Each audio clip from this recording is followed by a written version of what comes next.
Hi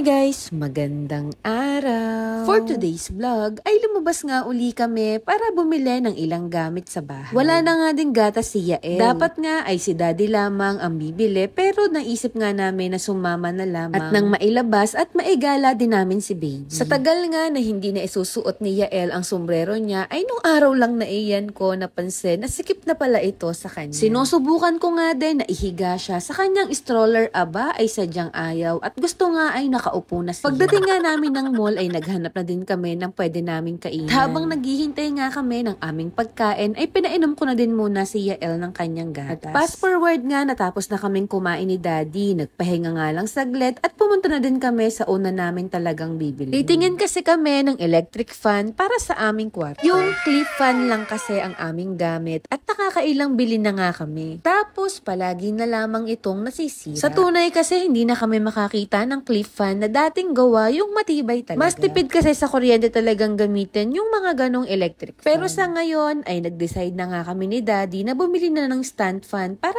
pang matagalan na talaga. Nung makita nga namin yung aesthetic na electric fan ay doon na agad kami pumunta. Pero syempre hindi yon ang aming binili. Hindi kasi pasok sa aming budget at medyo mahal pala ang mga ganoong style. Sabi na lang namin ni Daddy ay babalikan na lamang namin iyon after 10 years, char. Pagkatapos namin sa pagbili ay lumabas na kami papunta naman sa supermarket. Ay habang naglalakad nga kami, itong si Baby Yael naman ay pakuya-kuya-kuy pa ang paa at nag-e-enjoy naman sa kanyang paligid. Hindi ko nga alam kung bakit pumasok dyan si Daddy. Akala ko nga ay kung ano ang kanyang hinahanap. Ayun pala ay natingin daw siya ng pang-skateboard. Akala mo naman talaga, charot. Isa daw kasi yon sa kanyang pangarap nung siya ay bata pa. After nga namin dyan ay dumaretso na din kami sa supermarket para makapamili na. At katulad nga ng dati, piling-pili lang talaga ang dapat ilagay sa cart. Yung mga ilang kailangan lang sa bahay at pinaka-importante ay ang mga kailangan ni Baby. Nakatulog na nga dyan si Baby Yael kaya naghintay lang muna kami na magising siya bago kami umuwi. Tapos naghanap na rin si Daddy ng pwede naming mamerienda ng mga oras na iyan.